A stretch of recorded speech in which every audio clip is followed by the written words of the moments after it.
This video is to show you the basic paper technique. Now, I've got pieces of paper here that were cut out from either a Cricut machine, a Silhouette machine. It's just regular copy paper. And I took a blank tile, blank tile like this, and I painted it black first, which is 2314 Black Lab Fun Stroke. So it's a glaze. I painted that first. And then I'm going to take this, and to do the paper technique, you've got to paint the black, you've got to let it dry. When you're doing this paper technique, because I'm going to wet this and put it on, you're going to say, well, why can't I just put it on the paint when it's wet? But if you put it on the wet paint before it dries, it will stick, but then when you pull it off, it's just going to pull up and pull all your paint up, and it's going to be a mess. But if you let this dry at least to the touch first, you'll be able to put this on. It'll work great. So you're going to dip it into the water. So you want it good and wet, and then you're going to put it down on your piece. Make sure it's down good. I usually take a sponge, and whoops, the sponge happened to have paint on it. So you're going to take a sponge, and you're going to dab it down so that there's not a lot of water underneath it. Okay, you're going to let that dry for a couple of minutes. Okay, you want it to dry to the touch also. But what happens is the paper sticks to the glaze like it was, the water makes it stick like it was glue, and yet it comes off very nicely. Now you can't do this same technique on acrylics. If you were to take an acrylic black and put it down and you put the paper on, the paper ain't coming off no matter how you do it. The paper doesn't come off after. It just stays stuck to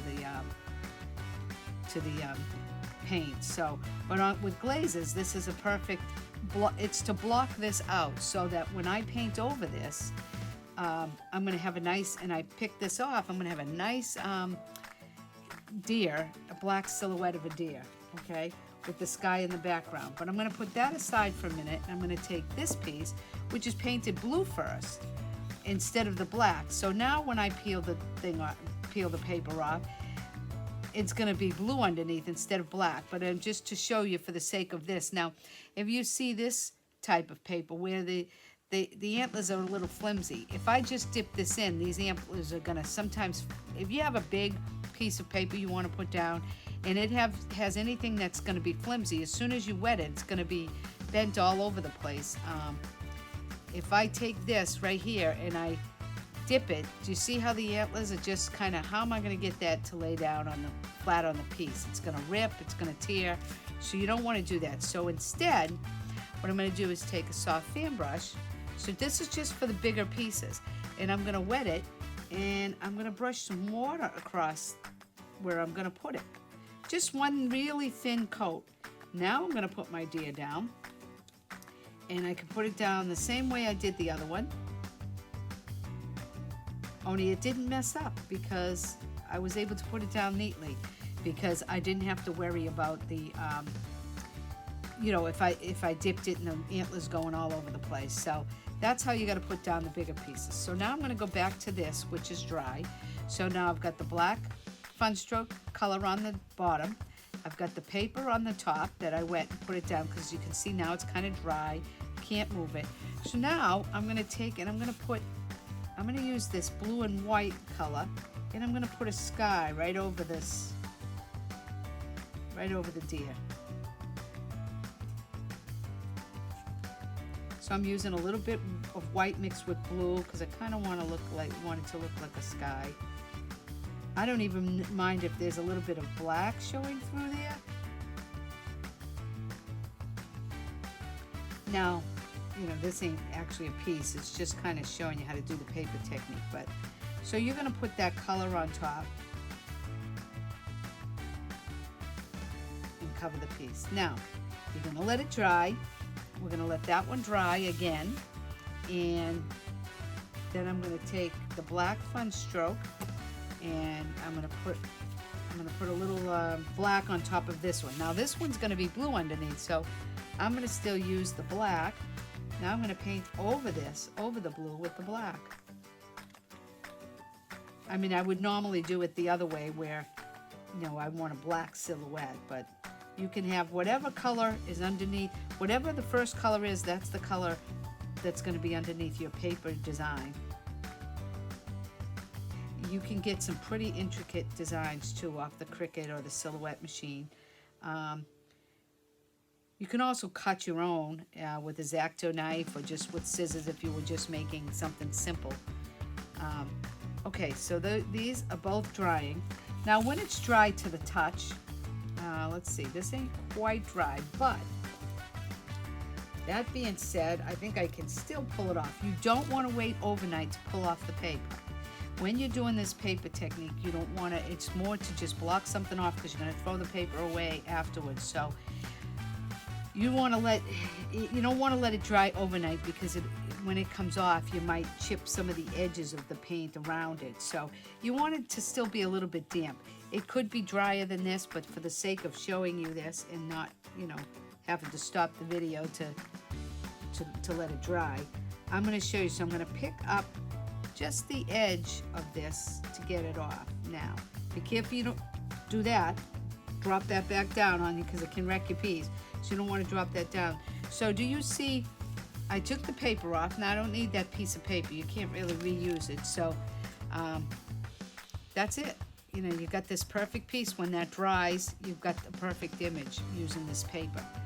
Paper technique is really a great, it's just great to use because any kind of block off you want to do. If you just want to block off a bottom area or something because you wanted a certain color and you want to paint over it, just cut out a piece of paper and block it off.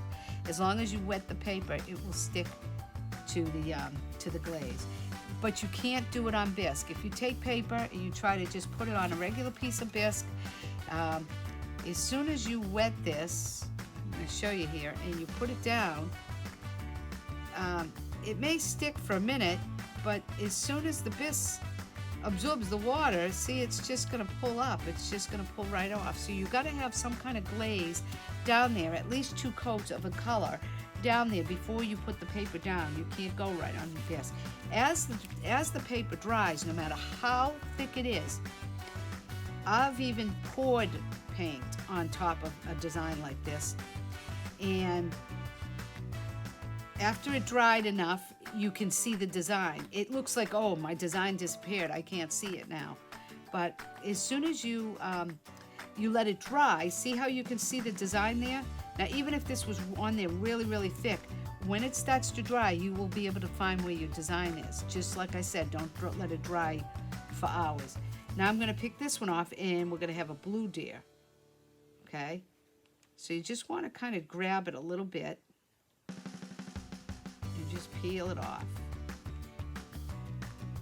Okay, so that one peeled off. Now you can see it's a little wet. So now you can see that I got some spots here that are black. So sometimes if it does leak underneath, it depends how good you get your paper down there. If you do it right, if you do it correctly, you won't get any leaks underneath. But sometimes you just can't, and you get leaks underneath. So you see how it's bleeding, you know, bled underneath the paper. Now, you can take this pin and just get this off with that. Just very, very little bit, holding it sideways. Now, normally what I like to do is wait till it dries. When this all dries, you can go in with a little cleaning tool and just clean up your edges of where that happened. There's a spot right here too. The best bet is to let it dry. That's when it works best, because you're taking a chance when you're doing it like I'm doing it right now where it's wet. So anyway, that's the paper technique. So like I said, we use it all the time on lots of things, and as long as you're working with glazes, it's a great technique with glazes. And that's it. So these 2 pieces, we're done with the paper. That's it. Hope you enjoyed it.